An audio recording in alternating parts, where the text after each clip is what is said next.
시작 기도할까요? 성부와 성자와 성령의 이름으로. 아멘. 은총이 가득하신 마리아님 기뻐하소서. 주님께서 함께 계시니 여인 중에 복되시며 태중의 아들 예수님 또한 복되시나이다.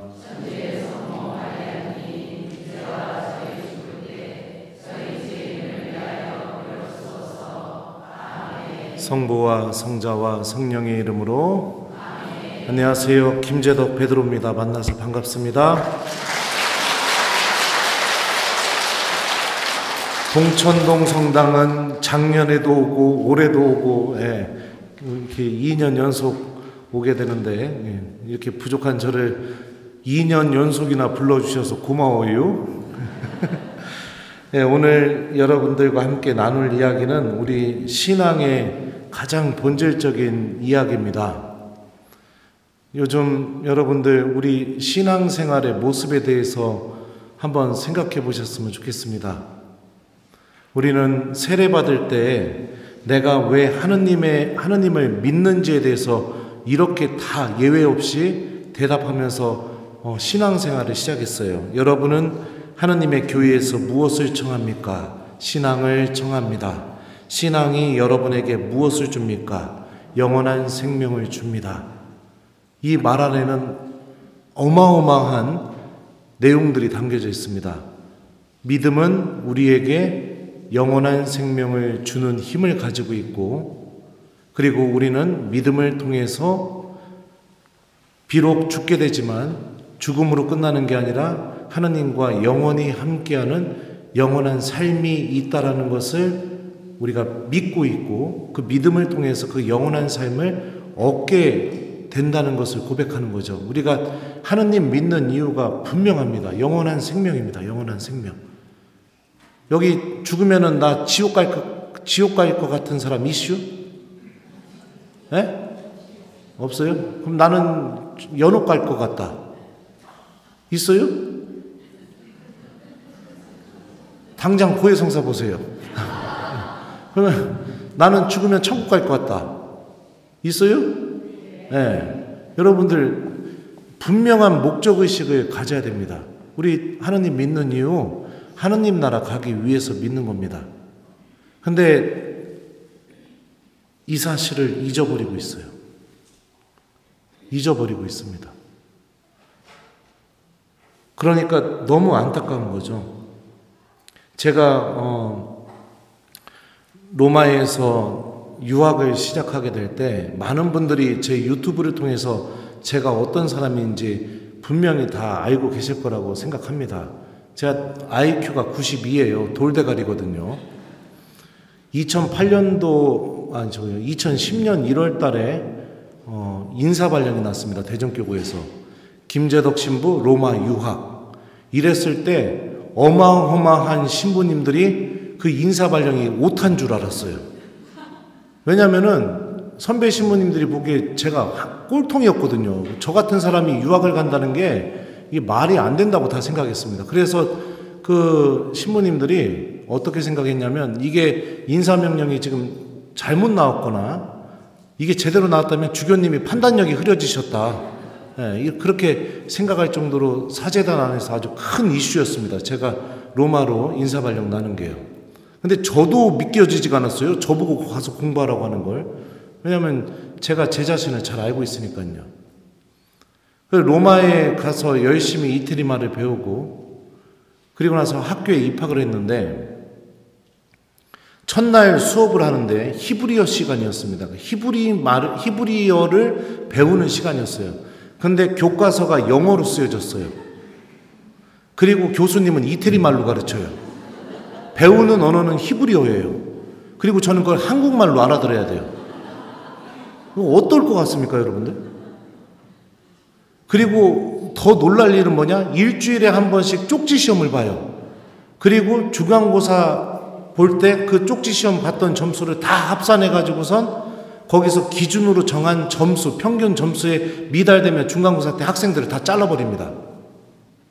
그리고 나서 기말고사 때까지 또 매주 쪽지 시험을 보고 기말고사 봐가지고 또 점수가 미달된 학생은 또 잘라버려요. 아직도 기억나는 게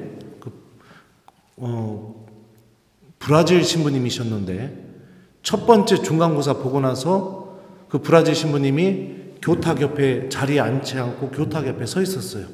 그랬더니 교수 신부님이 들어오자마자 그 브라질 신부님 보고선 아무 말도 안 하시고선 갑자기 교실 문을 확 열더니 딱 이러시는 거예요. 그러니까 그 브라질 출신 신부님이 그 교수 신부님한테 얘기하는 겁니다. 저 지금 학교 잘려서 돌아가게 되면 주교님과 교구에다 할 말이 없습니다. 한 번만 좀 봐주십시오. 그랬더니 교수 신부님이 했던 말이 뭐냐면 신부님의 게으름과 불성실함을 탓하십시오. 나가세요. 네. 70 몇 명이 시작을 하게 되었는데 입학할 때 30명도 입학을 안 했어요. 이 과정을 그 유명한 비블리꿈의 예비과정, 예과 과정이라고 합니다. 예, IQ 92에 할 줄 아는 아주 잘하는 언어는 한국어 외에는 아무것도 할 줄 모르는 이 돌대가리가 첫 수업을 듣고 나서 어떤 생각이 들었을까요? 네? 1번 아유 껌이네. 시험 해야겠네. 2번 망했다. 네. 망했다. 나 평상시처럼 공부했다가는 그냥 첫 번째 쪽지 시험 때 잘리겠구나. 명확하게 인식을 하게 되었습니다. 그리고 나니까 어떤 일이 벌어지게 되느냐? 삶의 변화가 일어나기 시작하는 겁니다. 내가 그동안에 갖고 있었던 습성대로 공부했다가는 나는 망하는구나.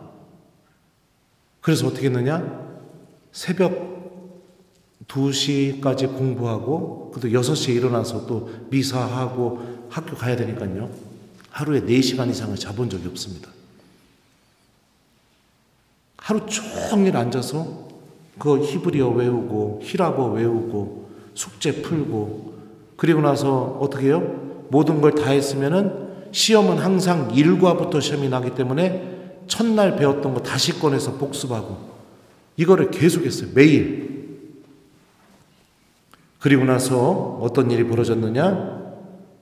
마지막 최종 시험 보는 날 제가 시험 시간에 또 제가 이걸 제 입으로 얘기하면 권위가 없어서 참 안타까운데 비블리꿈 역사상 처음으로 히브리어 시험지에서 오타를 찾아냈습니다. 제가 전교생이 보는 앞에서 그 교수 신부님도 깜짝 놀라셨어요. 그래서 저한테 뭐라고 말씀하셨냐면 신부님은 오타를 찾아냈기 때문에 점수를 5점을 더 주겠습니다. 그래서 제가 105점을 받았어요.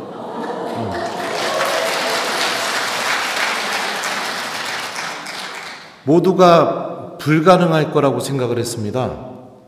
제가 유학 마치고 돌아와서 그 교구장 주교님 인사드리고 이제 교구청에서 주교님이 고생 많았다고 점심 먹으라고 막 주교님이 같이 점심 먹자고 그럴 때 이제 점심 먹기 전에 주교님 잠깐 기다리면서 교구청 대전교구청 앞마당에서 이렇게 있는데 저랑 입학 동기였던 신부님인데 그분은 군대를 갔다 온 상태에서 입학해갖고 저보다 3년 먼저 신부님이 됐어요.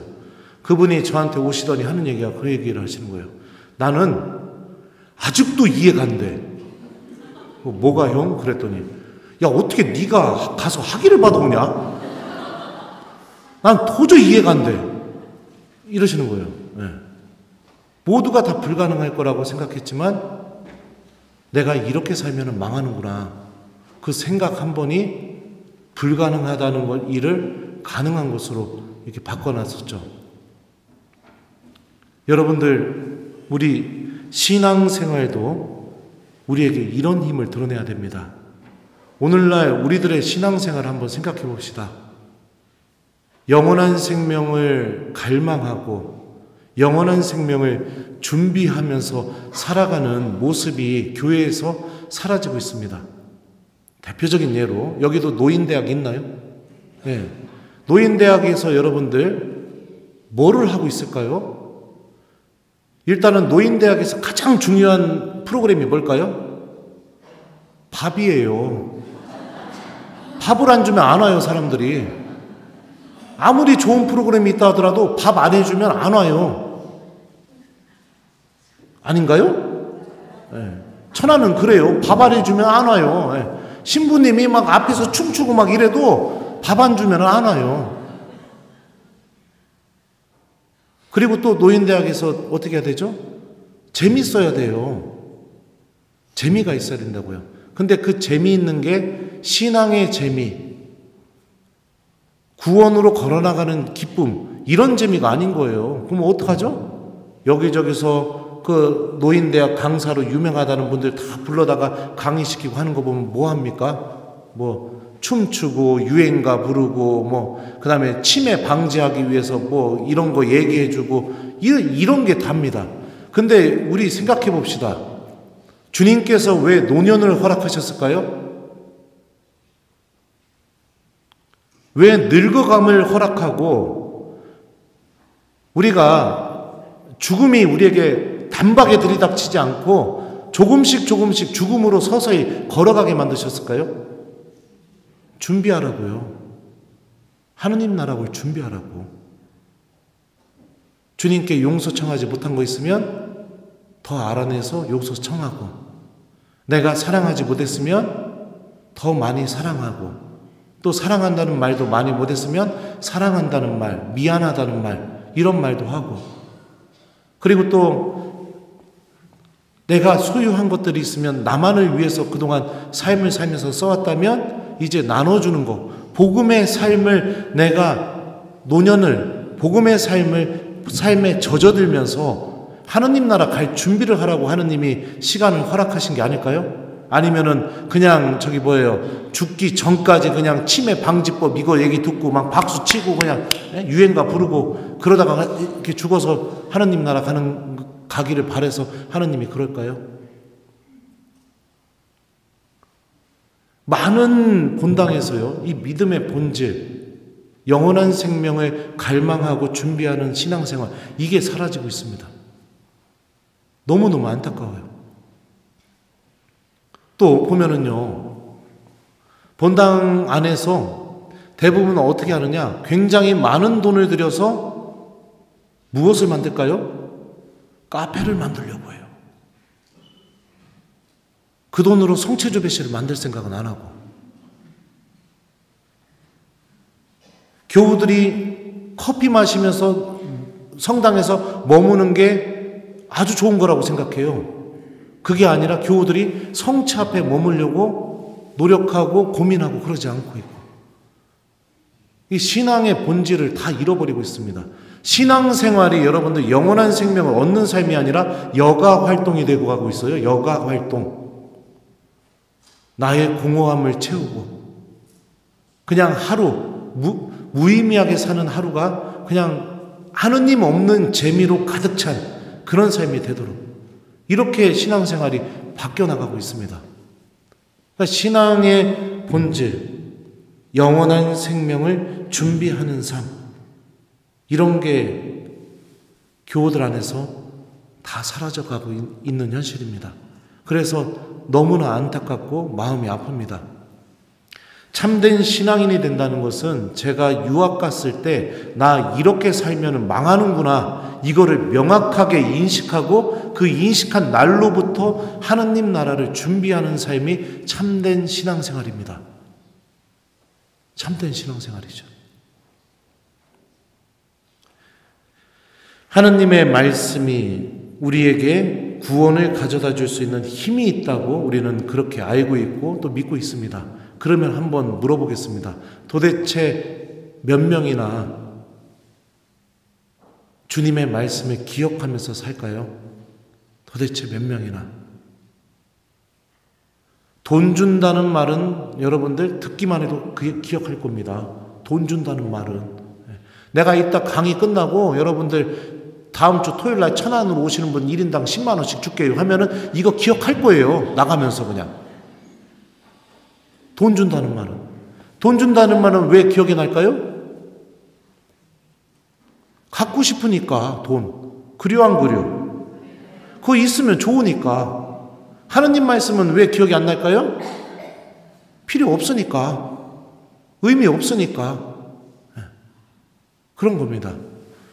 미사를 한번 생각해 보죠. 여러분들, 미사에서 우리는 처음 성호경부터 시작해서 마지막 강보까지 1년 365일 미사 때 신부님이 하는 말이 똑같습니다. 유일하게 바뀌는 게 하나가 있어요. 매일. 그게 뭘까요? 독서하고 복음 말씀이에요. 독서하고 복음 말씀. 매일 똑같은 양식 안에서 유일하게 매일 바뀌는 게 뭐냐면 독서하고 복음입니다. 그러면은 왜 독서와 복음이 매일 바뀔까요? 매일매일 새로운 하느님 구원의 신비를 알아들을 수 있는 게 독서와 복음에 있다는 거예요. 근데 일독서 시작하면 어떡하죠? 그냥 눈 감고 이러고 있잖아요. 그러니까 미사 안에서도 하느님을 만나지 못하는 거죠. 요즘 생명의 빵에 대한 복음 말씀이 계속 나옵니다. 그죠? 월요일도 빵, 화요일도 빵, 오늘도 빵, 내일도 빵, 모레도 빵입니다. 그래서 신부님들은 이 주간을 무슨 주간이라고 부를까요? 빵 주간이라고 불러요. 빵 주간. 강론하기 참 힘들죠. 근데 예수님은 우리에게 지금 이번 주 내내 묻고 계시는 겁니다. 너의 양식이 무엇이냐고. 너는 어떤 것을 양식으로 삼고 살아가는 사람이냐고 묻고 있는 거예요. 제가 첫 번당에 있을 때 효소 단식 피정을 다녀오게 되었습니다. 저는 그게 효소 단식 피정인지도 모르고 그냥 일정에 맞춰서 갔는데 첫날부터 밥을 안 주는 거예요. 너무 놀래가지고 왜 밥을 안 주냐? 같이 들어온 신부님들한테 얘기했더니 야, 이거 너 단식 피정인 거 몰랐냐? 이래가지고 아, 형 망했네요. 이러고서 이제 어쩔 수 없이 그 효소 단식 피정을 하게 됐어요. 근데 한 2끼까지 굶으니까 그냥 굶을만 하더라고요. 물만 마시고. 근데 3끼 굶고선 4끼째 굶으려고 하니까 바람만 불어도 누가 어디서 고기 굽나 이런 생각이 드는 거예요. 바람만 불어도 막 고기 굽는 냄새가 바람 속에서 나는 거예요, 막. 예? 왜요? 내 양식이 나에게 주어지지 않으니까 그냥 하루 종일 먹을 생각만 하는 거예요. 그 음식, 배고파, 먹고 싶다. 배고파, 먹고 싶다. 예. 양식은 이런 거예요, 여러분들. 우리 육신의 양식이 우리 안에서 이런 힘을 일으키듯이 내 영혼의 양식이 도대체 무엇이냐고요. 그거 안 했다가는, 그거 안 가졌다가는 하루 종일 그것만 생각나게 만드는 거. 그게 뭘까요, 도대체? 구원으로 걸어나가고 있고 하느님께서 주시는 은총을 얻고 있는 신앙인은 그 양식이 바로 하느님의 말씀이고 미사 때 주어지게 되는 예수님의 성체입니다. 그런데 이 영원한 생명과 하느님 나라를 잃어버린 신앙인들에게는 그 양식이 하느님 말씀과 영원한 생명이 아니에요. 그럼 뭘까요? 뭐 여러 가지겠죠. 돈, 또 뭐 내 체면, 그 다음에 사람들한테 거짓말하면서 나 드러내는 거, 자랑하는 거, 막 이런 게 내 양식이겠죠. 내가 그걸 해야 막 생기가 도니까. 그거 없으면은 내가 막 하고 싶어지니까. 그리고 무료하고 막 삶이 공허해지고 이러니까 그냥 생각 없이 떠들어대고 막 이런 게 양식인 거예요, 그냥. 우리는 여러분들 하느님께서 주시는 그 영적인 생명을 양식으로 삼고 그것을 얻기 위해 주님을 믿는다고 고백한 사람들입니다. 그리고 그 믿음이 있으니까 지금 이 자리에 와서 앉아 있겠죠. 주님의 말씀이 기억나지도 않고 들리지도 않아요. 그리고 심지어 어떤 일이 벌어지게 되느냐? 하느님의 말씀을 들어도 내가 목적을 갖고 듣습니다. 그냥 나 위로받고 싶은 목적, 지금 내가 상처받은 거에 꼭 필요한 말씀을 듣고 싶은 그런 것만 내가 목적을 갖고 들어요. 근데 여러분들 생각해 봅시다. 하느님의 말씀은 어떤 목적을 갖고 우리들에게 주어지게 될까요? 나를 구원시키기 위한 목적으로 나에게 들려지게 되는 거예요. 어느 경우에 내가 하느님의 말씀을 들었는데 이 말씀이 지키기가 너무 어려워요. 그럼 어떡하느냐? 대부분은 그냥 외면해버려요. 근데 우리가 냉정하게 생각해야죠. 그 말씀이 지키기가 너무나 어렵다면 그만큼 내가 하느님의 구원에서 멀어져 있는 사람이라는 걸 생각할 수 있어야겠죠. 근데 그런 생각 안 합니다. 요즘 유튜브에 보면은 막 여러 신부님들이 강론을 막 올려요. 그죠? 그러면 이 신부님 거 강론 클릭해서 듣다가 재미도 없고 별로 아니면 이건 아니네 하고 닫아버려. 그리고서 또 내려가지고 요 신부님 거 들어볼까 하고 또 듣다가 이것도 아니네 하고 내려버려. 그리고 또 요 신부님 거 듣다가 이것도 아니네 하고 또 내려버려. 그러다가 김재덕 신부님 거 딱 들으면서 바로 이거구나. 막 이러시면 안 된다는 겁니다. 이러시면 안 된다는 거예요. 하느님이 모든 사제들을 통해서 당신의 말씀을 하고 계시니까. 모든 사제들을 통해서. 근데 그런 것을 내가 생각하지 않고 그러고 살아갑니다. 그러니까 참 안타깝죠. 기도도 사라집니다. 기도 그러면 언제 할까요? 뭐 대학 간다고 하면 이제 여기 수험생 기도 이제 시작했나요? 아직 시작 안 했어요? 네. 뭐 100일 전에 이제 갑자기 모여가지고 막 우르르 모여서 그냥 막 엄청나게 기도해요. 막. 네. 그러니까 내 욕심 채우기 위해서 기도하는 겁니다. 욕심 채우기 위해서. 내가 회개하고 구원받고 하느님 말씀을 더 잘 간직하기 위해서 주님께 도움 청하고 그런 목적이 전혀 아니에요. 그냥 돈 얻기 위해서, 좋은 대학 통과하기 위해서, 직장 구하기 위해서, 심지어는 요즘에 어떤 기도도 할까요? 결혼하게 해달라는 기도도 해요. 지가 만나야지. 만나지도 않으면서 결혼하게 해달라는 기도예요. 그러니까 막 이런 기도만 하고 있는 겁니다. 그리고 이런 목적이 달성되게 되면 어떻게 돼요? 안 해요, 기도. 안 합니다. 그러니까 기도의 본질이 뭘까요?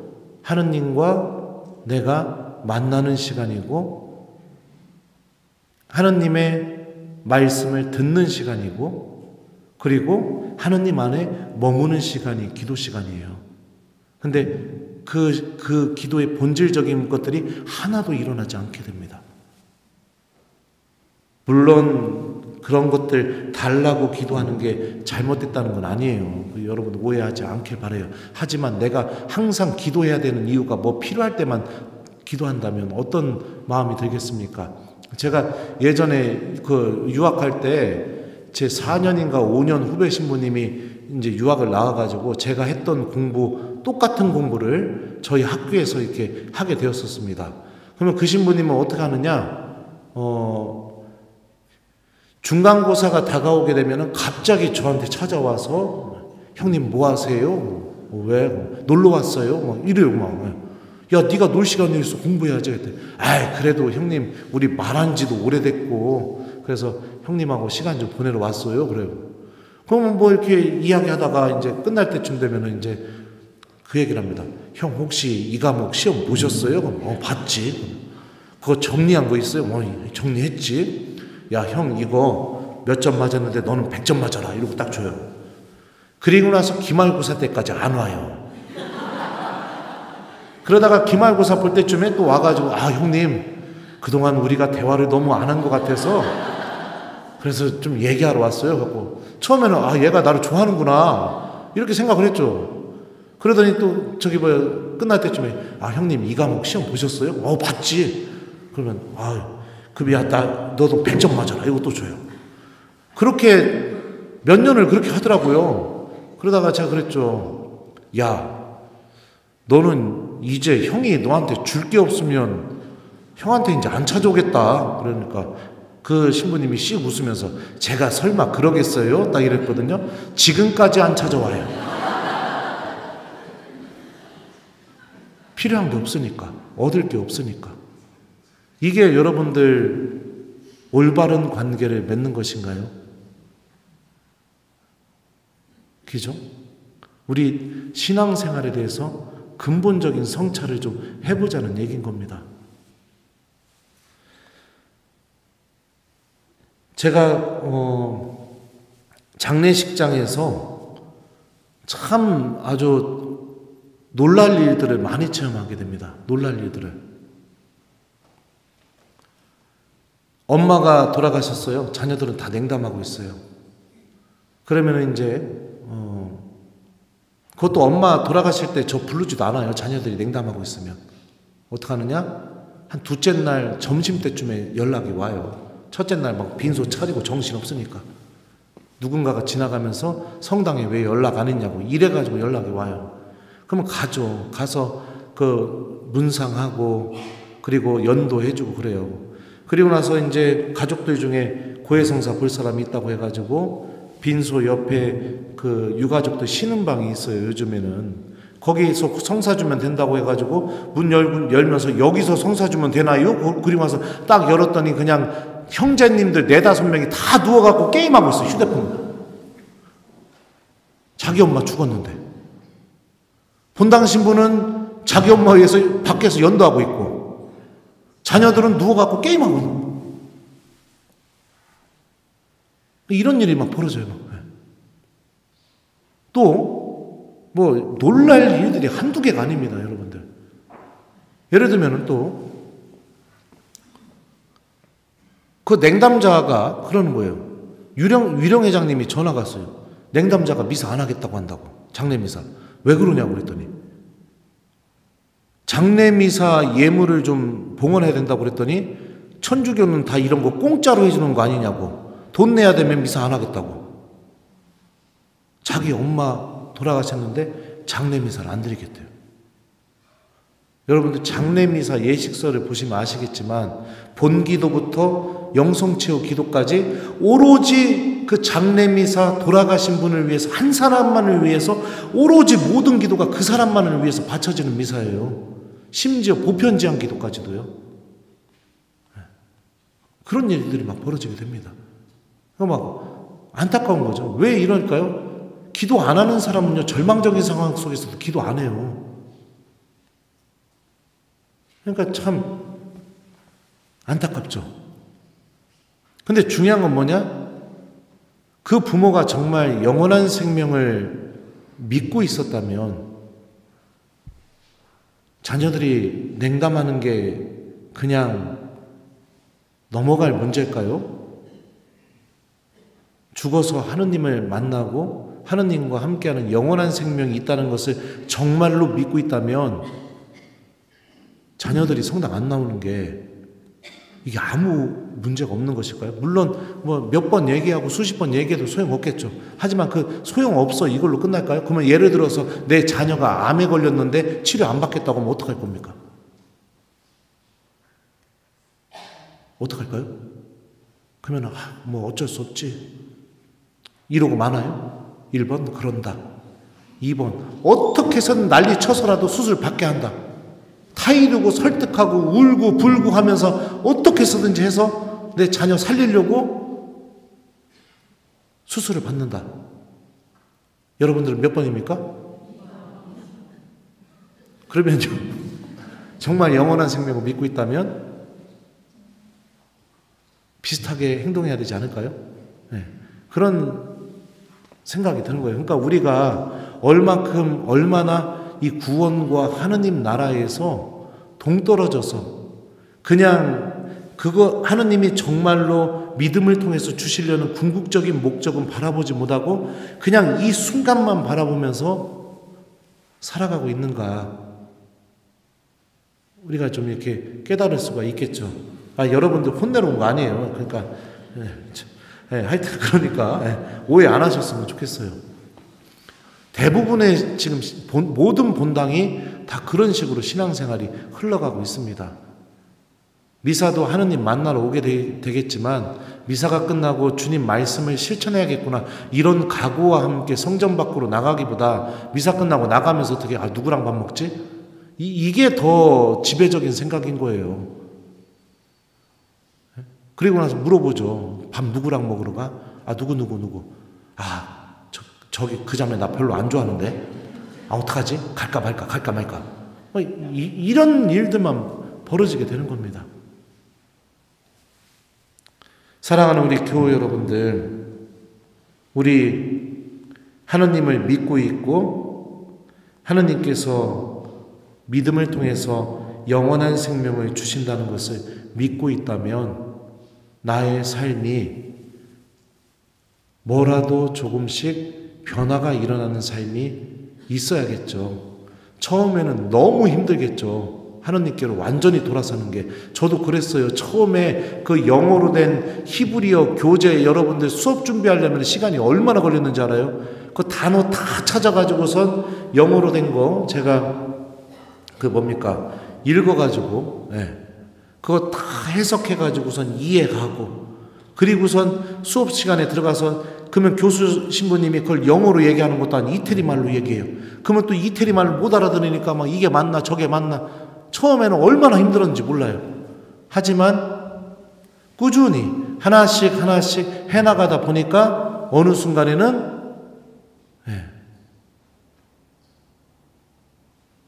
공부를 꽤 잘하는 사람이 되어 있게 된 것처럼 우리 신앙생활도 마찬가지인 겁니다. 처음에는 미사, 기도생활, 고해성사, 희생, 나눔, 하느님 말씀 실천, 이 모든 게 어렵게 느껴지겠죠. 어렵게 느껴져요. 분명합니다. 그렇지만 내가 신앙생활을 해나감에 있어서 조금씩 내 안에서 변화가 일어나서 내가 신앙생활이 길어지면 길어질수록 하느님과 일치하는 기쁨이 나를 막 설레게 만들고, 주님의 말씀이 나에게 선포될 때마다 내 안에서 나 오늘 하루 이렇게 살아봐야겠구나, 이런 마음들을 일으키고, 그리고 그 말씀을 실천하게 되었을 때 예수님이 나를 움직이셨고 나와 함께 계시는구나. 나의 삶이 그냥 하루하루 살아가는 삶이 아니라 주님 말씀이 이루어지는 구원의 역사가 바로 내 삶이구나. 이런 인식이 좀 내 안에서 일어나면서 살아가야 되지 않을까요? 근데 이런 것들을 잃어버리고 살아가니까 참 안타깝습니다. 제가 작년에 여러분들에게 와서 성경 말씀을 어떻게 읽고 묵상하는지에 대해서도 강의를 2번에 걸쳐서 이렇게 했던 걸로 기억이 납니다. 그죠? 그리고 주님 말씀을 하루에 한 구절씩 기억하면서 살아가라고 여러분들에게 이야기했던 것도 기억이 나요. 그거 잘 하고 계시는지 모르겠습니다. 근데 제 유튜브 구독자들이 저에게 댓글을 써주는 것을 보면은요, 진짜 제가 인도한 대로 따라와서 그 놀라운 일들이 일어나고 있다는 것을 저에게 막 이렇게 증언을 해주고 그런 일이 벌어지게 되더라고요. 오랫동안 냉담했었는데 신부님이 말씀하신 대로 그래도 성당은 안 나가지만 계속해서 성경 말씀 읽고 기억하고, 그리고 제 강론 계속 듣고, 그러다 보니까 어느 순간 내가 이렇게 살면 안 되겠구나. 그래서 냉담 풀고 성당 나가게 되었다는 그런 증언부터 시작해서, 고해성사 볼 때도 항상 그냥 두리뭉실 이렇게 성사 봤는데, 제가 알몬 고해성사 보라고 이번 사순 때 그렇게 특강을 했었거든요. 근데 신부님 말씀대로 알몬 고해성사를 보고 하느님이 나를 얼마나 사랑하시는지 그렇게 느꼈다고 얘기해 주는 교우들도 있고, 그러니까 막 엄청난 열매들이 맺어지고 있습니다. 만약에 여러분들 그냥 주님 말씀을 기억하는 삶을 잊어버리셨다면 오늘이 다시 계기가 되셔서 오늘부터라도 하느님 말씀을 기억하면서 살아가는 삶을 사셨으면 좋겠어요. 요한복음에 보면 이 요한 사도를 예수님께서 사랑하신 제자라고 고백하고 있습니다. 요한복음에 이 콜포스라는 단어가 나와요. 이게 어떤 의미냐면 자매님들 가슴을 의미하는 단어입니다. 근데 이 단어가 요한복음 1장 18절에서 성부 하느님과 예수님과의 관계를 표현할 때 이 단어가 처음 쓰입니다.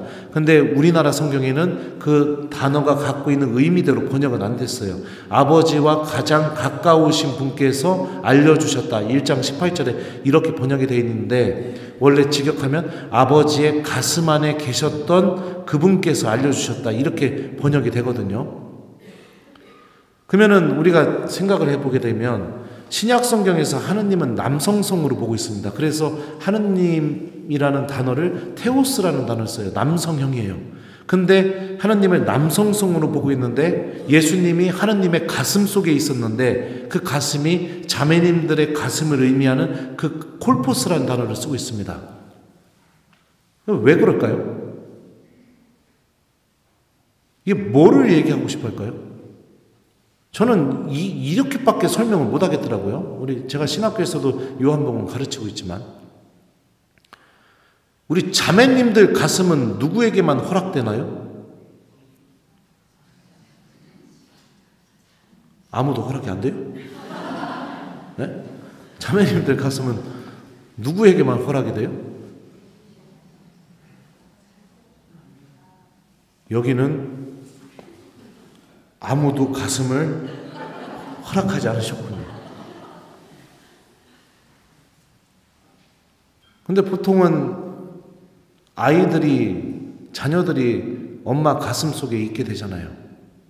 그죠? 그리고 자녀들만 엄마 가슴 속에 있나요? 네? 또 누가 있었쇼? 내가 몰라서 물어보는 거예요. 네? 누가 또 있었쇼? 예? 남편? 그렇죠. 예. 그러면은 남편과 자녀의 공통점은 뭡니까? 죽도록 사랑하는 사람이죠. 죽도록 사랑하는 사람. 그러니까 예수님이 성부 하느님의 가슴 안에 있었는데 그 가슴이 자매님들 가슴을 의미한다는 건 뭐예요? 예수님이 하느님과 그 엄청난 사랑의 관계를 맺고 있었다는 것을 의미하죠.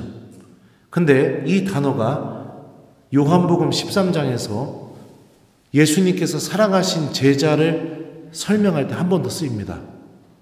예수님이 유다의 배반 예고를 하게 되자 베드로가 요한 사도에게 눈짓을 합니다. 누군지 알아보라고.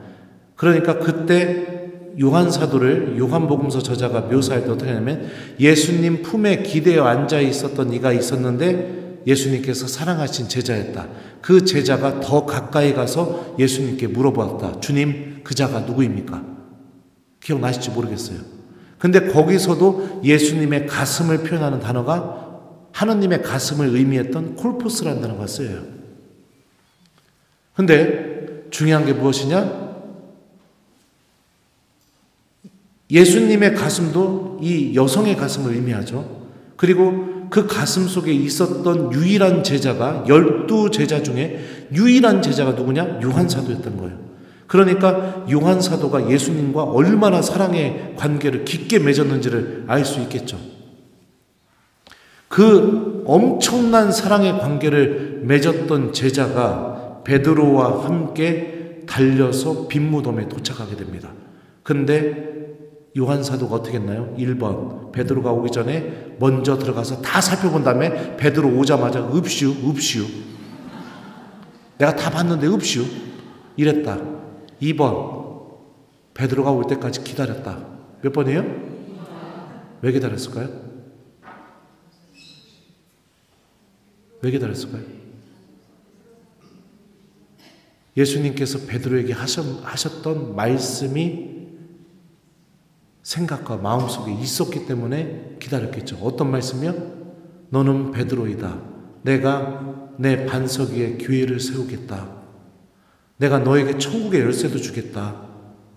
네가 땅에서 매면 하늘에서도 매일 것이고 땅에서 풀면 하늘에서도 풀릴 것이다.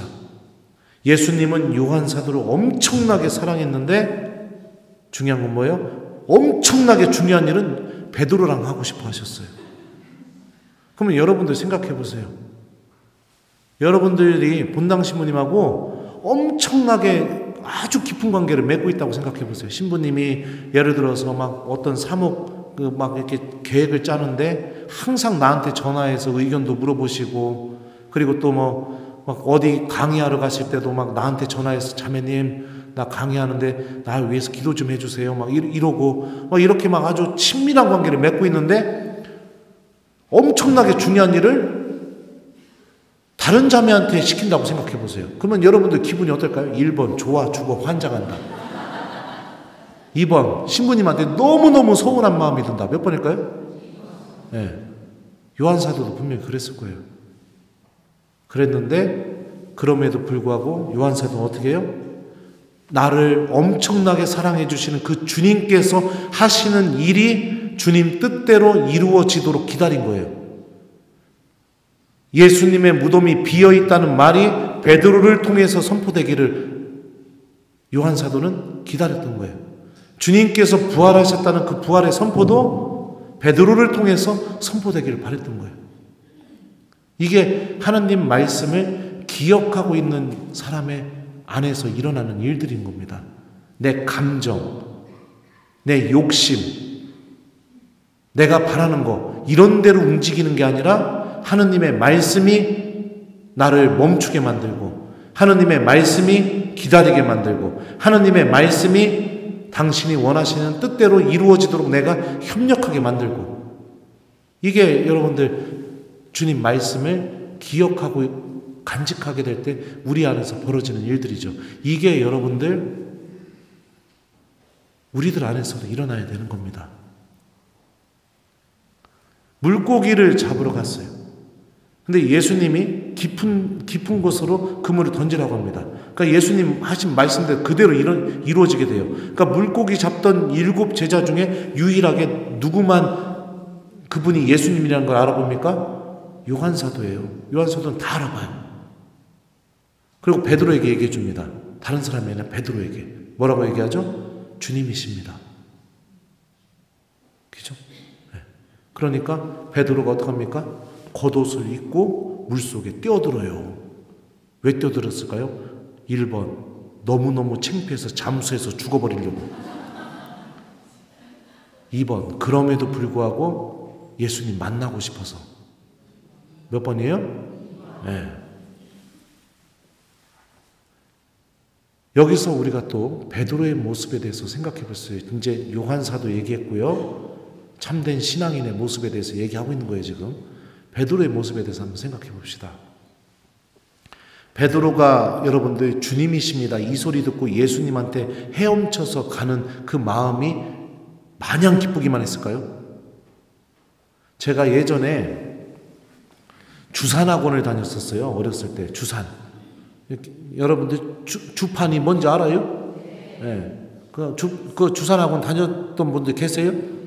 암산, 주산 막 이렇게 둘이요, 셋이요, 넷이요 뭐 이러면서 이렇게 주산학원을 다녔었는데 하루는 주산학원이 너무 가기 싫어서 옛날에는 전화가 어떻게 했냐면 이렇게 빙 돌리면은 교환이 받았어요. 그러면 23번이요 하면은 그 교환해서 거기로 연결을 해준 거예요. 그래서 어떻게 했느냐, 그 주산학원 전화번호를 교환한테 얘기했죠. 그래서 주산학원 원장 선생님이 전화를 받아서 여보세요 이랬어요. 제가 그래가지고 동생하고선 그 주산학원 선생님한테 욕을 바가지로 하고 그냥 전화를 끊어버렸어요. 어렸을 때. 네. 그리고 나서 좀 있으니까 우리 집으로 전화가 오는 거예요. 그래서 제가 여보세요 하고 받았더니 제가 했던 욕을 그대로 하고 누가 끊더라고요. 본능적으로 알았죠. 이 주산학원 원장 선생님이구나. 자, 그리고 나서 이제 다음날 주산학원을 가야 되는데 제가 주산학원 1번 너무너무 가고 싶어 했을 것이다. 2번 너무너무 가기 싫었을 것이다. 몇 번이에요? 왜요? 주산학원 원장 선생님이 제가 욕하고 장난친 거를 알았으니까. 베드로의 마음은 어땠을까요? 어땠을까요? 예수님께 가는 그 마음이 마냥 기쁘진 않았을 거예요. 그런데도 여러분들 베드로가 갖고 있는 좋은 점이 무엇이냐? 구원받는데 필요한 것을 얻기 위해 주저하지 않았다는 겁니다.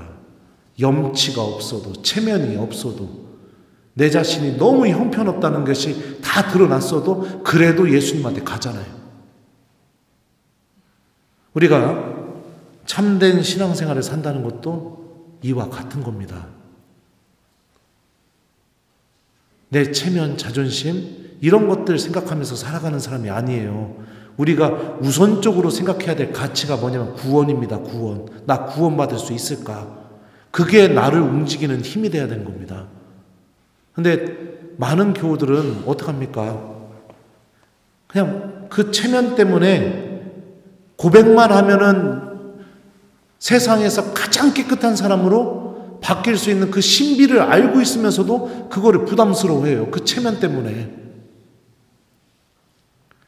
제가 유튜브나 이런 데서 강의할 때 했던 것 중에 하나는 사람이 지을 수 있는 죄 중에 가장 큰 죄는 나는 고해성사 안 보려고 마음먹는 게 사람이 지을 수 있는 죄 중에 가장 큰 죄라고 생각한다. 1계명부터 10계명은 하나님이 다 용서하실 수 있는 죄다. 그럼 내가 고해성사를 안 보려고 마음먹는 건 뭐예요? 하나님이 나를 용서하지 못하게 만드는 거다. 그것만큼 큰 죄가 어디 있어요? 주님께 다가가려고 노력해야겠죠.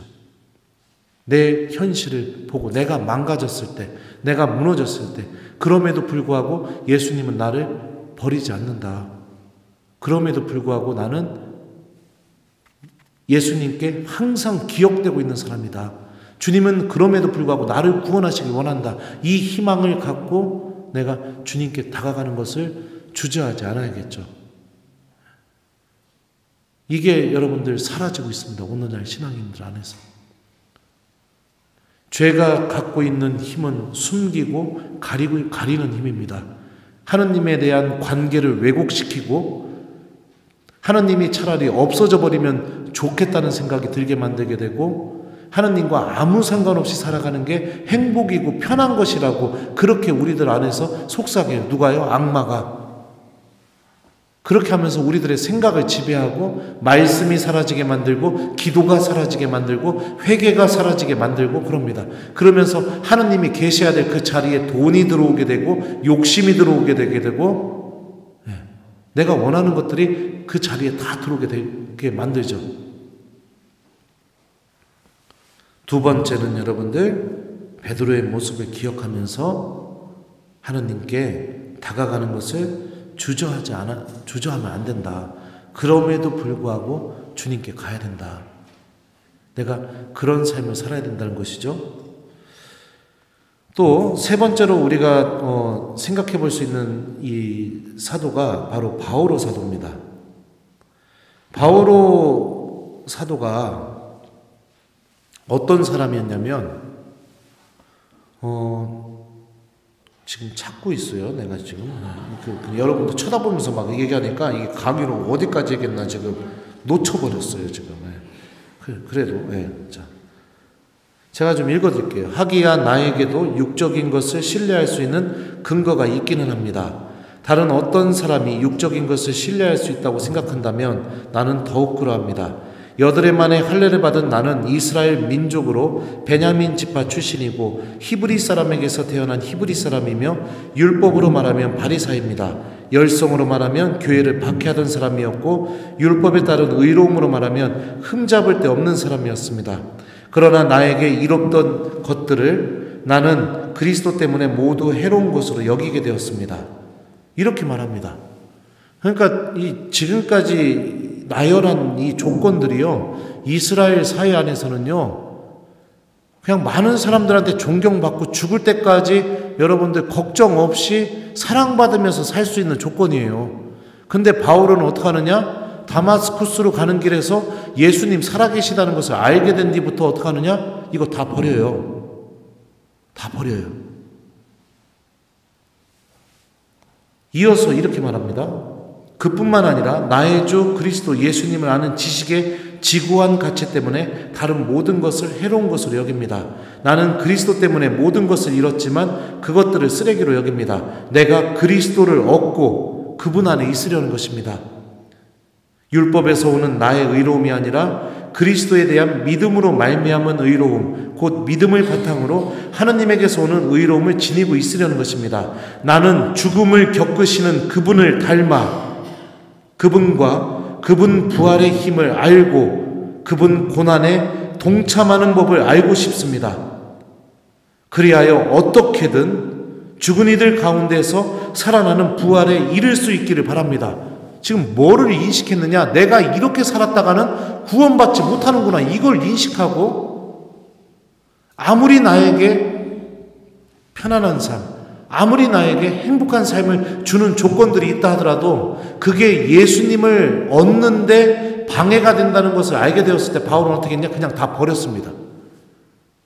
이게 여러분들 구원을 향해서 걸어나가는 신앙인의 모습인 겁니다. 아무리 좋고 아무리 돋보이고 편안하게 해준다 하더라도 그걸 갖고 있으면 하느님으로부터 내가 멀어지게 되는 것들이 무엇인지 알게 되었을 때 버릴 줄 아는 용기가 우리에게 필요한 거죠. 이거는 어떻게 해야 되느냐? 정말로 영원한 생명을 믿게 되면 이 일은 자연스럽게 일어나게 됩니다. 정말로 하느님이 계시다는 믿음이 생기게 되면요, 이 일은 자연스럽게 일어나게 돼요. 내가 죽음으로 내 삶이 끝나는 게 아니라 하느님과 함께하는 하느님 나라가 있다는 것을 내가 정확하게 인식하고 믿게 되면 이 선택은 자연스럽게 일어나게 됩니다. 자연스럽게. 제가 고등학교 때 고3 때까지 사귀었던 여자애가 있었어요. 근데 걔가 어떻게 했느냐? 고3 때 저한테 그랬어요. 이제 선택을 해라. 신학교 갈 거냐? 아니면 나랑 같은 대학 가서 같이 결혼할 거냐? 그래서 제가 뭐라고 했냐면 난 너랑 결혼하겠다 이랬어요. 그리고 나서 이거 그만두려고 마음을 먹었는데 제가 출신 본당이 시골이거든요. 본당의 모든 교우들이 제가 다 신학교를 가는 줄 알고 있는 거예요. 그러니까 안 간다고 얘기했다가는 이게 부모님이 성당을 못 다닐 정도로 부모님 얼굴이 먹칠하게 생긴 거예요. 그래가지고 그 여자애 만날 때는 난 너랑 결혼할 거야 그래놓고 내가 신학교 가버렸어요. 그냥 겁나 비겁했죠. 그리고선 그 아이는 바로 냉담하게 됐습니다. 그리고선 신학교 2학년 때 그 아이가 냉담 풀고 다시 나오게 됐어요. 거기는 주일학교 선생님, 저는 본당 신학생. 뭐가 어머예요? 아무 일도 안 벌어졌어요. 뭐가 어머입니까? 근데 제가 이제 2학년 마치고 대전신학교는 이제 군대를 가니까 휴학을 했는데 입대하기 이틀 전인가 3일 전이었어요. 근데 주일학교 선생님들이 저한테 전화를 한 거예요. 저기 입대하기 전에 학사님 한번 보고 싶다고. 그래서 갔죠, 술집에. 가갖고 들어갔더니 제가 들어가자마자 테이블에 앉아있던 선생님들이 다 일어나서 나가버리는 거예요. 그 여자애만 남겨놓고. 그래서 내가 나가는 선생님 붙잡고 지금 뭐 하는 거예요? 그랬더니 할 말 있다니까 들어보세요. 그러는 거예요.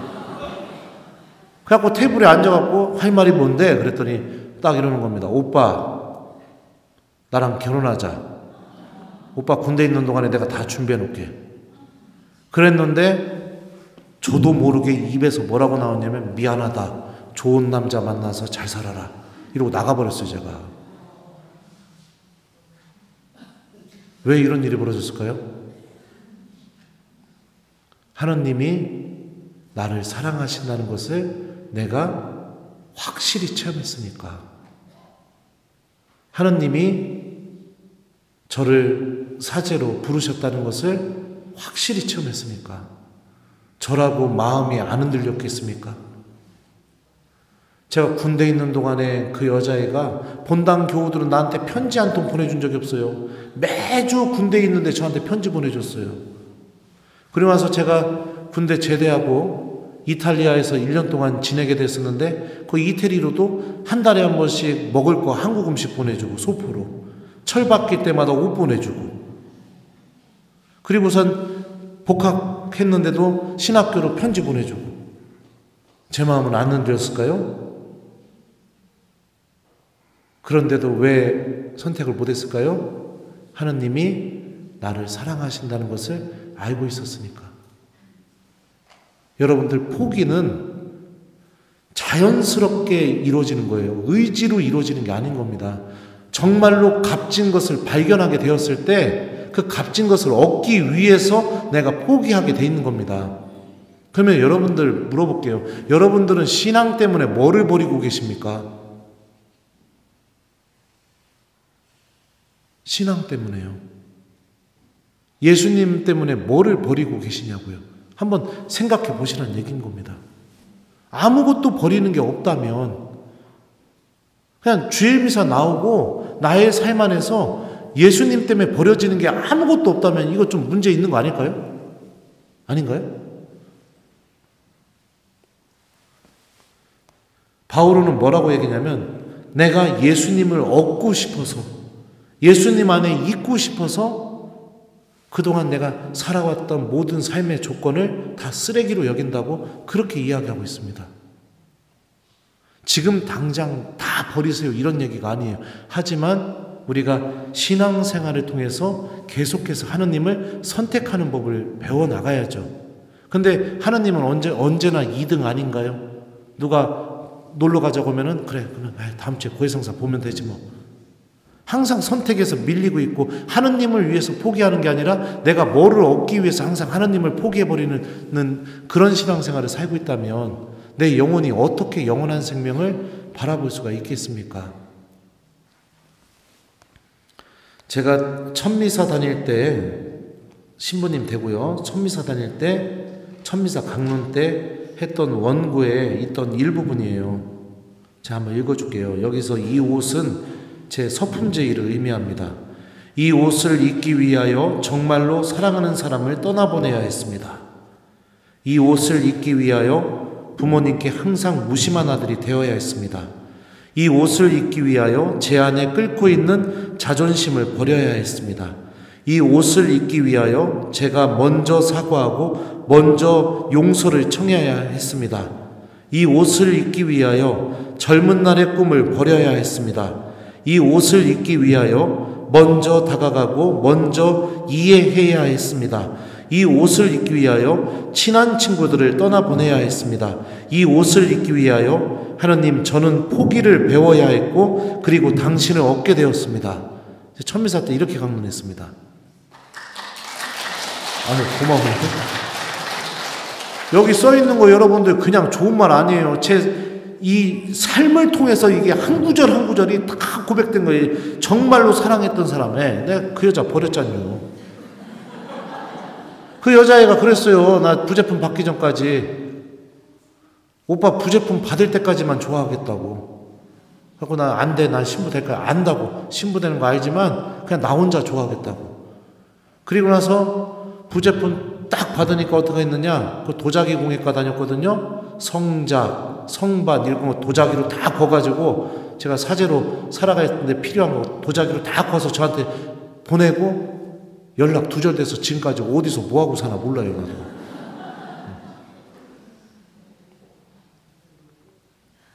이 옷을 입기 위하여 부모님께 항상 무심한 아들이 되어야 했습니다. 우리 엄마가 복집했슈, 복집. 그러면은 젊었었을 때는 이 칼 내리치는 게 한 방에 그 복뼈가 잘리게 되지만 연세가 드시게 되니까 이거 한 번에 못 내려치니까 손으로 칼등을 눌러서 이렇게 자르고 막 그랬단 말이에요. 내가 언젠가 한번 우리 엄마가 저 미사할 때 미사 드렸는데 누가 이렇게 영성 차려고 손을 내밀었는데 손바닥에 어떤 자매 손바닥에 굳은 살이 막 이렇게 배긴 거예요. 이렇게 손바닥이 볼록 튀어나온 거예요. 갖고 내가 그 손을 쳐다보면서 아이고 이 자매는 무슨 일을 하길래 도대체 손바닥이 이렇게 볼록 튀어나왔나 이러고서 성체 올려놓고선 그러고 나서 얼굴 쳐다보니까 우리 엄마인 거예요. 신학생 때 엄마 힘들고 하면 내 아들인데 도와주고 싶죠. 근데 본당 신부님이 본당 와서 일하라고 하면 어떻게 해요? 도와주지 못하죠. 저녁에 오늘은 엄마 생일이니까 내가 좀 주물러 드려야겠다. 그런데 보좌 신부님이 나와서 청년들하고 할 일 있다고 나오라고 어떻게 해요? 거기 가야죠. 부모님한테 항상 무심한 아들이었습니다. 지금도 그래요. 예전에 있던 본당에서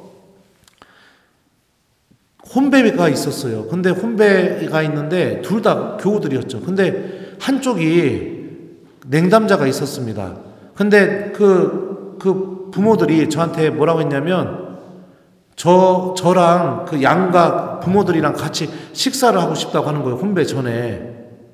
그래서 제가 물어봤죠. 그러면 형제님 나와요? 하니까 나온대요. 그 냉담자가 나온대요. 그래가지고선 제가 그날 식사를 하러 갔어요. 근데 그날이 무슨 날이었냐면 저희 아버지 칠순날이었어요. 어떡해요? 온다는데 냉담자가. 아버지한테 전화했고 아버지 죄송합니다. 내가 다음에 내가 밥 사줄게요. 정말 미안해요. 그리고 갔는데 냉담자가 안 나온 거예요. 그럼 내 마음은 어떡해요? 찢어지죠. 부모님한테 항상 무심한 아들이죠. 무심한 아들. 얼마 전에는 제 동생이 위를 수술을 해야 됐었습니다. 근데 위를 전체를 다 절제를 해내야 됐었는데 하필 동생 수술하는 시간이 제 본당 위령회장님이 돌아가셔갖고 장례미사 드리기로 한 시간이었어요. 그럼 어떡합니까? 여러분들 제 마음은 어떨 것 같아요? 내 동생 배 갈라서 위를 드러낸다는데 거기 안 가보고 싶은 형이 어디 있겠습니까? 근데 어떡해요? 본당 위령회장님이 돌아가셔서 장례미사를 해야 되는데 딴 신부한테 맡기고 제가 거기 가버리게 되면 머리로는 이해는 되겠지만 서운할 거 아니에요. 그래서 동생 수술하는 시간에 나는 본당에서 위령미사 드렸어요. 가족들에게 항상 무심한 형, 무심한 아들이었죠. 한 구절 한 구절에 여기 다 그런 게 담겨 있어요.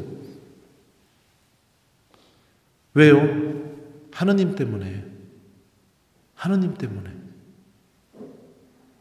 내가 하고 싶은 것보다 하느님이 나를 통해서 하시려는 일이 더 중요하니까. 그러니까 자연스럽게 포기하는 일들이 벌어지게 되는 거죠. 내가 신앙생활을 하면서 하느님을 위해서 아무것도 버린 게 없고 포기한 게 없다. 그럼 뭐냐?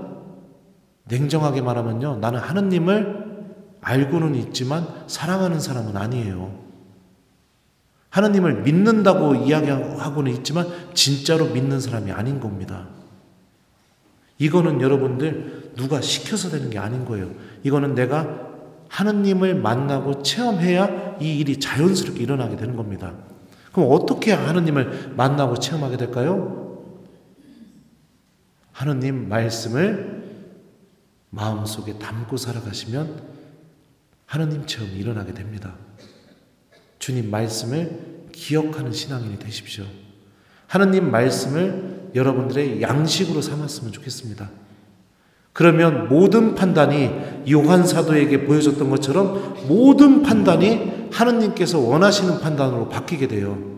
내 삶이 하느님의 뜻이 이루어지는 도구가 되어버리게 됩니다. 내 삶 전체가. 그리고 어떻게 돼요? 베드로처럼 예수님께 다가가는 것을 주저하지 않게 됩니다. 그리고 어떻게 돼요? 바오로처럼 하느님을 얻기 위해서 포기하는 열매들이 맺어지게 되는 겁니다. 하느님 말씀이 내 안에 담겨 있어야 돼요. 그래서 다시 한번 여러분들에게 강조합니다. 주님의 말씀을 간직하고 그 말씀과 함께 미사 안에서 살아계시는 예수님을 만나는 신앙인이 되십시오. 하루를 시작하게 될 때 하느님 말씀을 기억하면서 시작하세요. 그리고 이 말씀이 나의 믿음을 통해서 이루어질 수 있도록 주님께 도움을 청하시고 그리고 기회가 될 때마다 말씀이 생각나면 그 말씀을 외면하지 않고 실천하려고 노력해 보세요. 이게 여러분들 신앙생활이에요. 말씀이 여러분들 버리게 만들 것이고 말씀이 여러분들을 더 하느님 안에 머무게 만들 것이고 말씀이 더욱더 하느님과 가까이 관계를 맺게 도와줄 겁니다. 이거 하지 않으시면 여러분들 죽음을 맞이하는 순간까지 변화는 일어나지 않을 겁니다. 변화는 일어나지 않을 거예요. 그리고 지금 오늘 살아온 이 모습 그대로 하느님과 만나게 될 겁니다. 그러면 그 만남이 어떨까요? 1번, 좋아주고 환장한다. 2번, 너무너무 염치가 없을 것 같다. 몇 번일 것 같아요? 그건 본인이 알아서 생각하세요.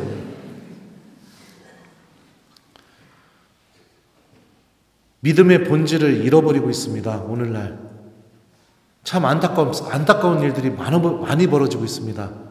부모님이 돌아가셨어요. 그러면 여러분들 제일 먼저 어디에 전화를 해야 될까요? 신앙인이라면? 네? 성당에 전화해서 본당 신부님과 장례미사 시간을 잡아야겠죠. 그죠? 근데 오늘날 신앙인들은 제일 먼저 어디 전화할까요? 화장터에 전화를 해요. 화장터에. 그럼 화장터에 막 아침 8시에 화장 막 이렇게 잡혀요. 그것도 빨리 해춘다는 표현은 제가 하면 좀 그렇지만 하여튼 일찍 끝내려고 장례를. 그러면은 장례미사를 어떻게 할까요? 출관 전에 해요. 오늘날 장례미사가 이렇게 돼요. 어떻게 해요? 입관 끝나자마자. 어디서? 연결식장에서.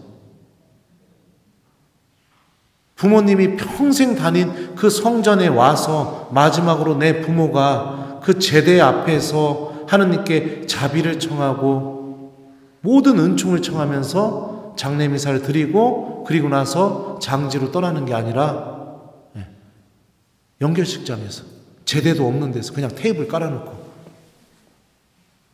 이렇게 돼요. 이 신앙의 가치들이 지금 다 무너지고 있습니다.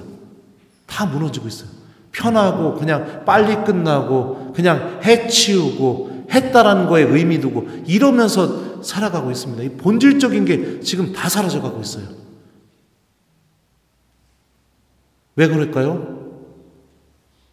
하느님 말씀을 기억하지 않기 때문입니다. 사람은 어떤 것과 함께 생각하느냐에 따라서 삶이 바뀌게 되거든요. 돈만 생각하게 되면 어떻게 돼요? 그 사람 삶이 계속 인색해져요. 더 모으고 더 쌓아야 되니까. 자기 체면만 생각하게 되면 어떻게 돼요? 자꾸 거짓말하고 자꾸 뻔뻔해지고 자꾸 자기밖에 모르는 사람이 되게 돼요.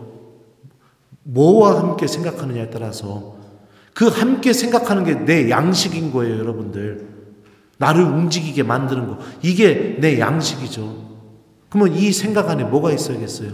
주님 말씀이 있어야겠죠. 그래야 나를 꾸짖기도 하고 나를 바로잡아 주기도 하고 그래서 내가 하느님을 바라보는 일들이 벌어지게 되겠죠.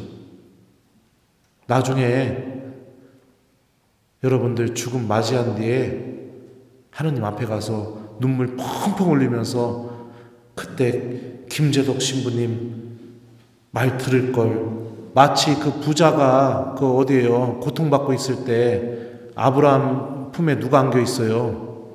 나자로가 안겨 있듯이 김재덕 신부님이 아브라함 품에 안겨 있는 모습을 보면서 나도 저럴 걸 그렇게 후회하지 마시고 지금부터 주님께서 여러분들 삶 안에서 놀라운 일을 일으키실 수 있도록 여러분들의 영혼이 믿음을 통해서 구원과 하느님 나라를 정말로 바라볼 수 있도록 하느님 말씀 기억하십시오. 요즘 일독서에서 보면 여러분들 초대교회 모습이 계속 나옵니다. 그렇죠? 초대교회 모습의 주된 모습이 뭐예요? 말씀 선포예요. 말씀 선포. 오늘도 그렇잖아요. 스테파노 박해받고 나서 예루살렘에서 박해가 시작되게 되니까 사람들이 다 퍼져서 어떻게 돼요? 복음을 전하였다고 그렇게 되어 있습니다. 그리고 그 복음을 전하는 일이 사도들 안에서만 일어나는 일이 아니라 사도가 아닌 사람 안에서도 똑같이 인간이 하느님의 말씀을 담고 전하기 시작하게 될 때 사도들에게 일어났던 일과 똑같은 일이 일어난다는 증거로 누굴 보여줘요? 필리포스를 보여주잖아요.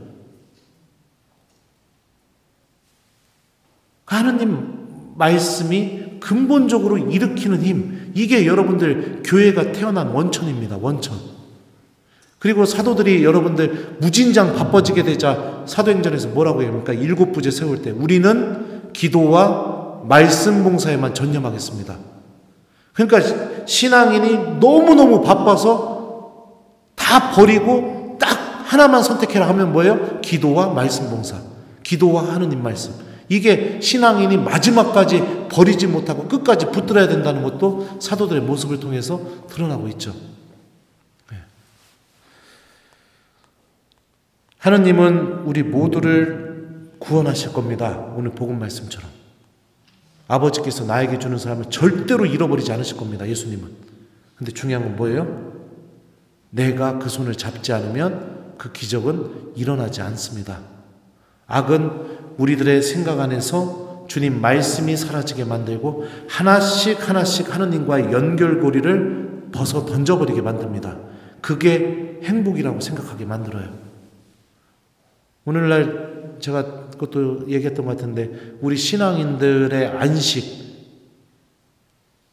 어떤가요? 예수님이 안식을 어디에서 찾으라고 했죠? 고생하며 무거운 짐을 진 너희는 모두 나에게 와서 안식을 얻어라 이렇게 얘기하죠.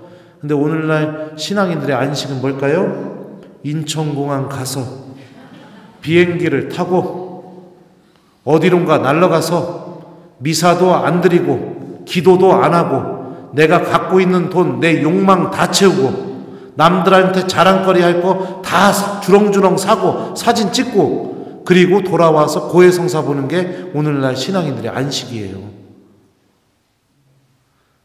본질적인 신앙의 가치들이 지금 다 무너지고 있습니다.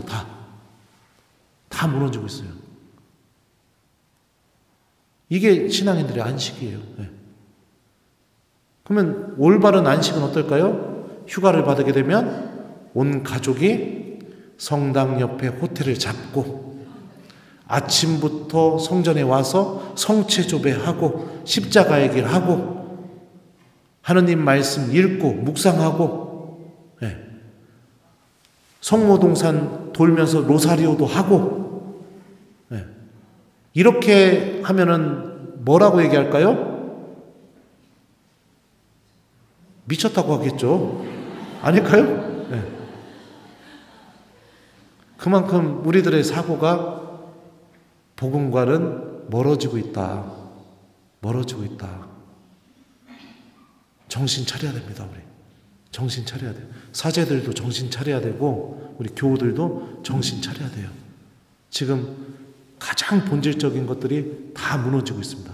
고해성사도 무너지고 있고 미사도 무너지고 있고 주님 말씀도 무너지고 있고 기도하는 삶도 무너지고 있고요. 희생하고 나눔을 실천하는 삶도 다 무너지고 있습니다. 다 무너지고 있어요. 어느 하나 구원을 얻기 위해서 복음적인 가치들을 실천하면서 살아가는 신앙인을 찾아보기가 너무 어렵습니다. 너무 어려워요. 그래서 여러분들 영적인 기쁨을 회복하기 위해서 내 믿음이 내 안에서 힘을 드러내기 위해서 다시 한번 우리 동청동 성당 교우 여러분들에게 강조합니다. 하느님 말씀 기억하세요. 기억하세요. 네. 내가 말씀을 한번 기억할 때마다 천국에다가 적금을 든다고 생각하고 기억해 보세요. 그러면 기억되려나?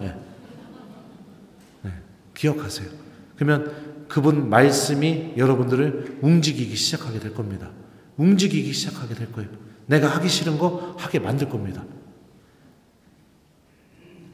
그리고 하느님을 바라보게 더더욱 도와주게 될 겁니다. 우리 본당 아이가 저한테 어느 날 편지를 하나 써준 게 있어요. 내가 한번 읽어줄게요. 일부분만 읽어줄게요. 이 아이는 어느 날 우리 본당 성당에 갑자기 나타나게 되었습니다. 근데 몸이 많이 아파요. 그래서 제가 어떻게 했느냐? 올 때마다 그 아이가 평일 미사를 오던 주일 미사를 오던 올 때마다 너 일로 와. 신부님한테 안수 받고 가. 그냥 미사에 오면은 무조건 제가 안수를 해줬습니다. 근데 그 아이가 엄마랑 잠깐 외국 가서 놀고 그리고 와서 저에게 이런 편지를 써줬어요. 신부님 덕분에 한국 나이 31살까지 살면서 인생의 반인 15년을 냉담했는데 이제는 아침 저녁으로 기도를 하고 매일 복음 말씀으로 아침을 엽니다. 열심히 성경 쓰기를 하고 열심히 기도하던 엄마에게 하느님은 없는데 왜 그걸 그렇게 열심히 쓰냐며 말했던 저였는데 지금은 정말 진심으로 하느님께서 계심을 믿고 열심히 기도 중입니다. 다 신부님 덕분이에요. 신부님의 강론, 신자들을 생각하는 마음, 열정은 저에게 큰 울림을 주었습니다. 다시 성당을 나오면서 성경 1회 통독을 목표로 삼고 구약 성경부터 순서대로 읽고 있습니다. 물론 너무 어렵습니다. 이런 더 읽어주면 안 돼요. 개인적인 내용이니까. 하나님 없다고 생각했대요. 없다고. 근데 이 아이가 주님 말씀을 듣기 시작한 뒤부터 일어난 변화가 뭐예요? 매일 기도하고 아침마다 복음 말씀 내가 기억하면서 하루를 시작하고 그리고 하느님을 알고 싶어서 성경 통독을 시작하게 되었고 지금 민수기 넘어까지 지금 읽었대요. 여기 편지에 보면은요. 엄청난 일들이 벌어지게 되죠. 이게 여러분들 구원을 향해서 걸어나가는 신앙인의 모습인 겁니다. 그리스도인이라고 부릅니다.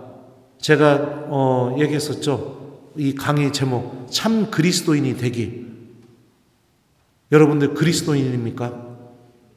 안티오키아에서 그리스도인이란 말이 처음으로 나오게 되었는데 그 제자들의 어떤 모습을 보고 그리스도인이라고 한지 아십니까?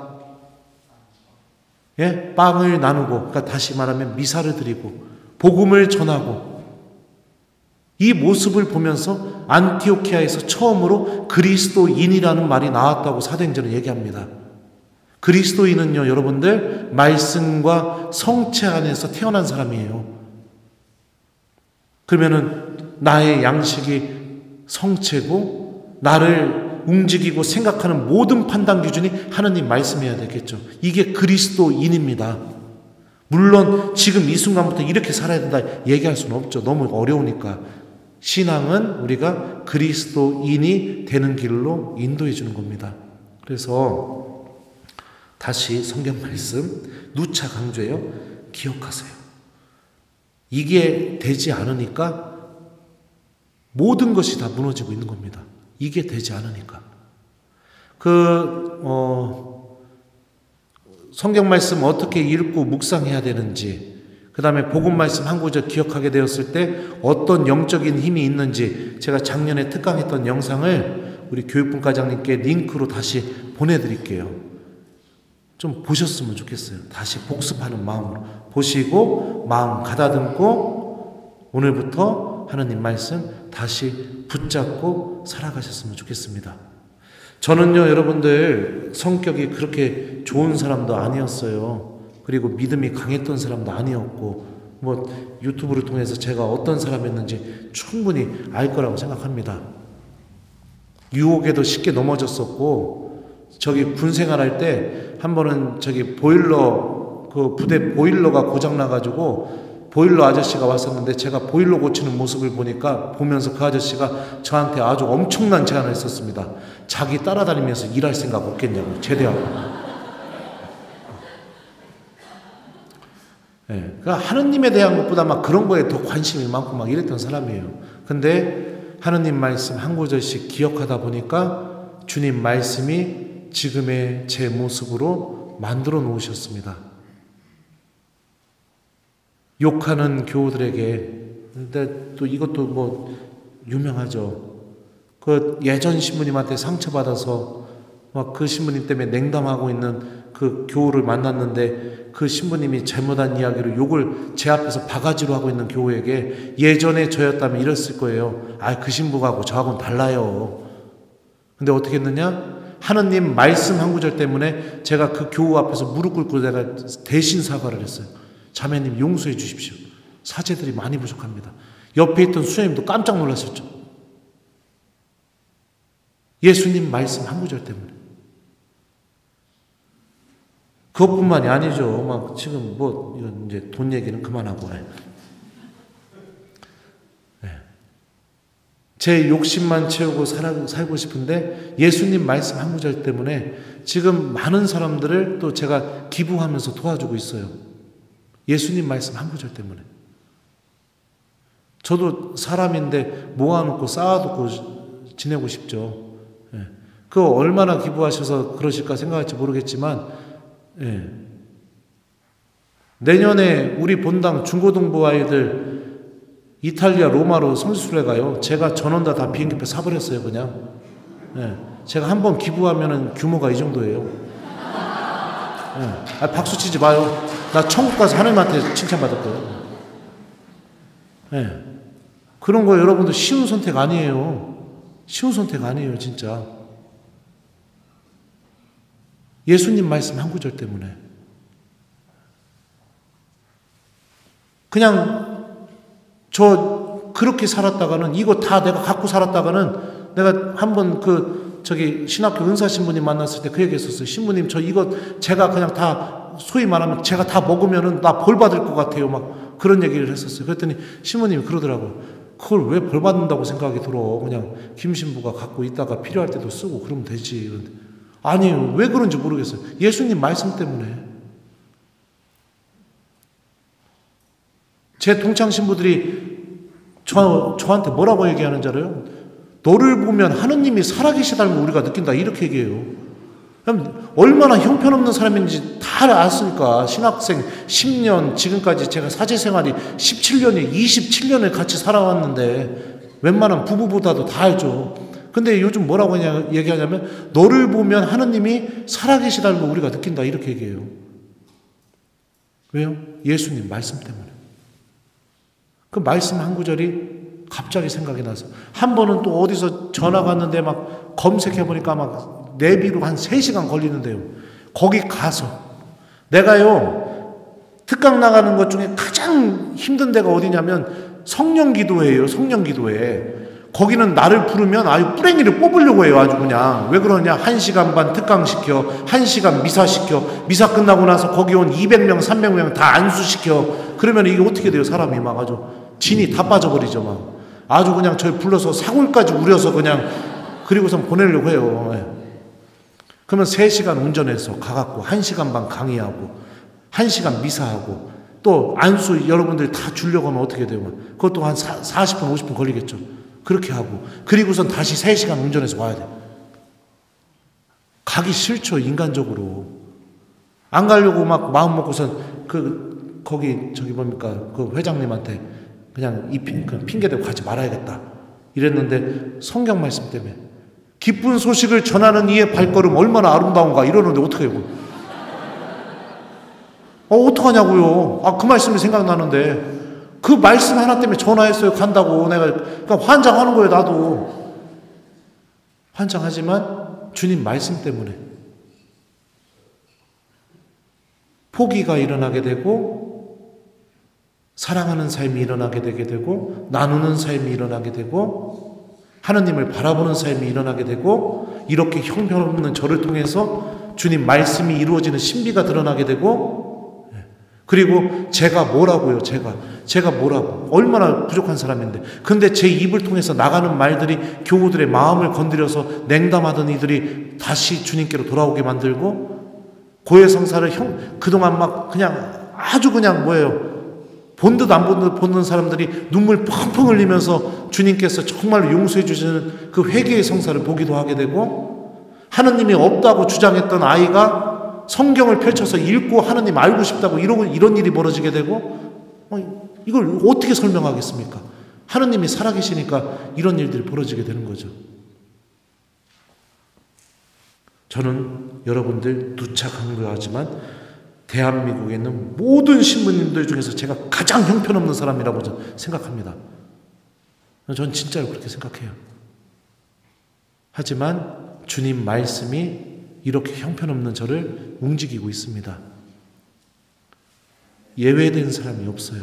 그러니까 제가 지금까지 이야기하면서 신앙의 가치들이 지금 다 무너지고 있다는 거 여러분들 얘기했을 때 어느 굉장히 많은 부분은 실제로 공감이 될 거라고 저는 생각이 됩니다.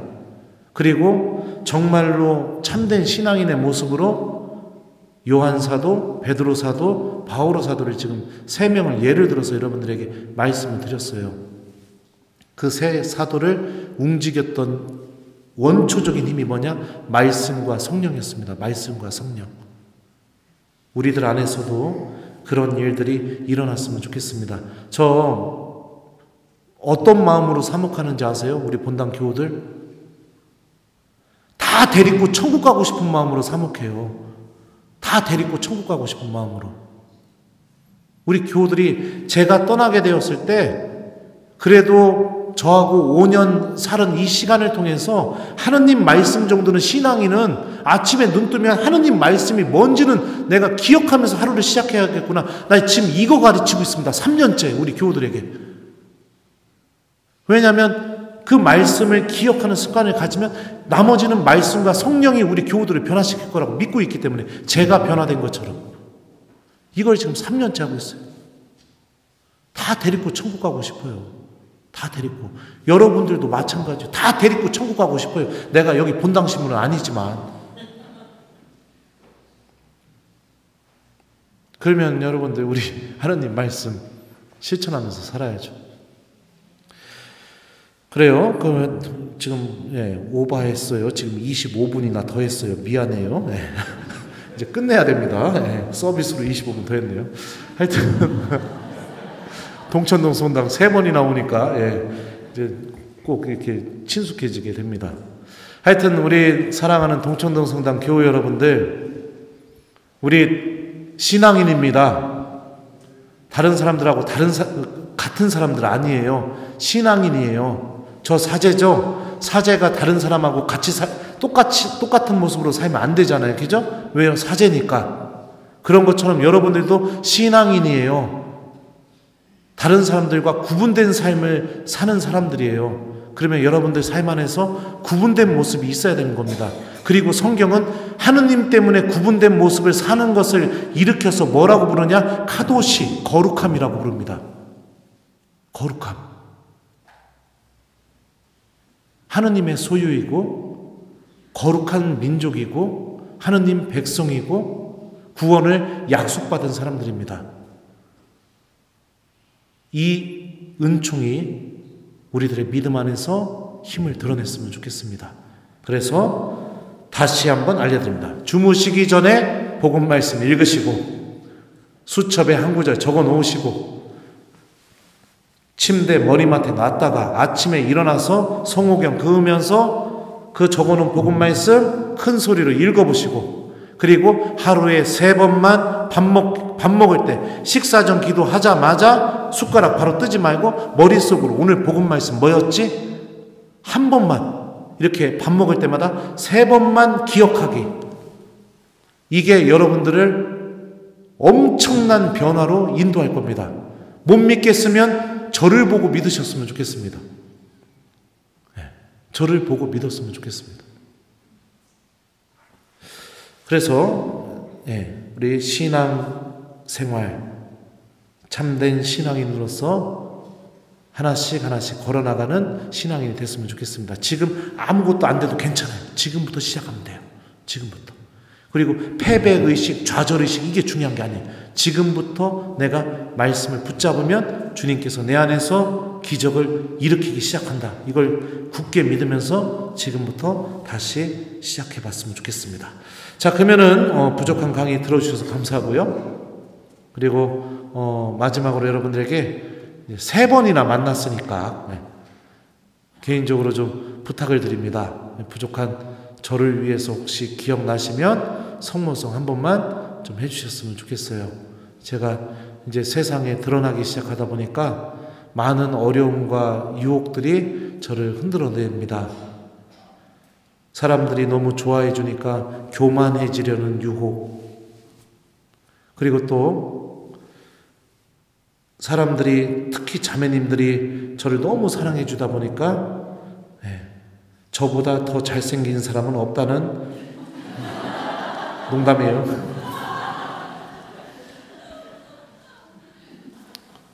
또 여러 가지 어려움들이 있어요. 교만의 유혹도 있고, 그리고 또 제가 이렇게 강의 때 말 한마디 하는 거 그렇게 큰 의미를 둬서 단어들을 이렇게 쓰지도 않는데 그런 단어 같은 거 가지고도 이렇게 막 저에게 어려움을 주는 사람들도 있고, 그렇잖아요. 사람은 항상 좋아하는 사람들이 있는 반면에 그 반대편에 쓴 사람들도 분명히 있죠. 그런 어려움 속에서도 살고 있어요. 하지만 묵묵히 이겨내면서 살아가고 있습니다. 또 유튜브도 하고 강의도 다니다 보니까 또 그런 유혹도 있어요. 돈의 유혹, 그것도 있어요. 근데 아직까지는 안 지고 있습니다. 저 이번에 자랑이지만 이러면 안 되는데 본당신문이 또 타격받으실 텐데, 사순특강 때 다녔던 돈 다 모아가지고선 부활 대축일 날 천안 CGV 다 대관해버렸어요, 제가. 그리고 우리 교우들한테 그랬어요. 우리 부활 축하하러 가자고. 내가 CGV 다 빌렸다고. 저는 아직 안 지고 있습니다. 이 돈의 힘에. 근데 뭐 그런 것도 있고 여러 가지 유혹들이 있어요. 그래서 여러분들 본당신문을 위해서 열심히 기도해 주시고, 기도하시다가 혹시라도 제가 생각난다면 이 천안에 있는 저를 위해서 성모송 한 번만 해주시기를 개인적으로 부탁드립니다. 우리 모두 주님 말씀과 함께 하느님 나라를 향해서 기쁘게 걸어나가는 신앙인, 가장 절망적인 순간에도 하느님 말씀이 기억나서 주님을 바라보고 베드로처럼 예수님께 달려갈 수 있는 신앙인, 주님 말씀이 내 생각과 판단 안의 기준이 돼서 요한 사도처럼 나를 통해서 하느님의 뜻이 이루어질 수 있도록 내가 협력하는 신앙인, 하느님 말씀 때문에 구원을 얻기 위해서 포기하는 법을 배워나가는 바오로처럼 배워나가는 신앙인, 그러면서 우리들 안에 예수님에 대한 사랑이 조금씩 가득 차게 되는 그런 신앙인으로서 살아갔으면 좋겠습니다. 자, 그러면은 마침 기도하겠습니다. 성부와 성자와 성령의 이름으로. 주님께서 여러분과 함께 전능하신 천주 성부와 성자와 성령께서는 여기 있는 저희 모두에게 강복하소서. 성부와 성자와 성령의 이름으로 아멘. 부족한 강의 들어주셔서 감사합니다.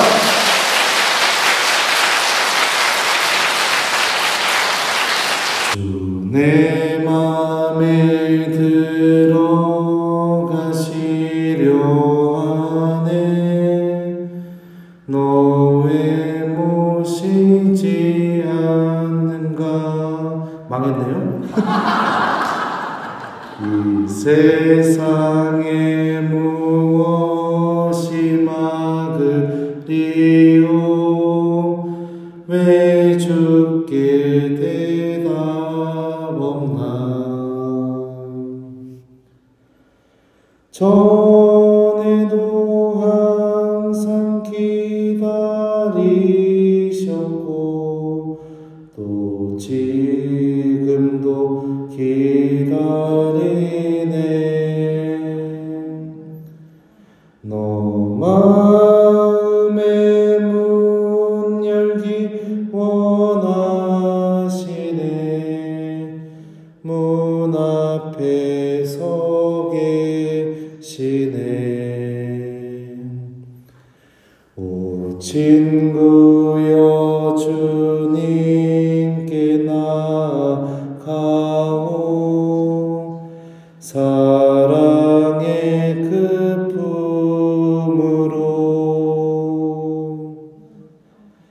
주 내 맘에 모시면 근심 없고 모든 것 해결되리.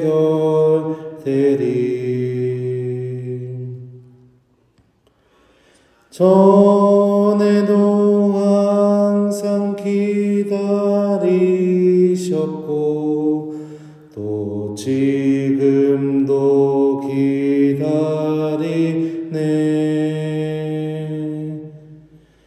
너 마음의 문 열기 원하시네.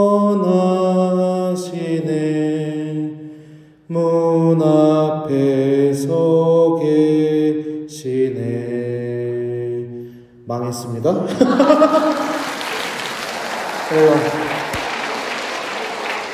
예수님이 내 마음의 문 앞에 서서 두드리고 계시니까 문 좀 열고 주님 말씀 좀 들었으면 좋겠다, 그런 뜻에서 성가를 준비했는데 IQ가 90이라서 까먹었슈. 하여튼 못 불렀어도 이렇게 좋아해 줘서 고마워요. 좋은 밤 되세요.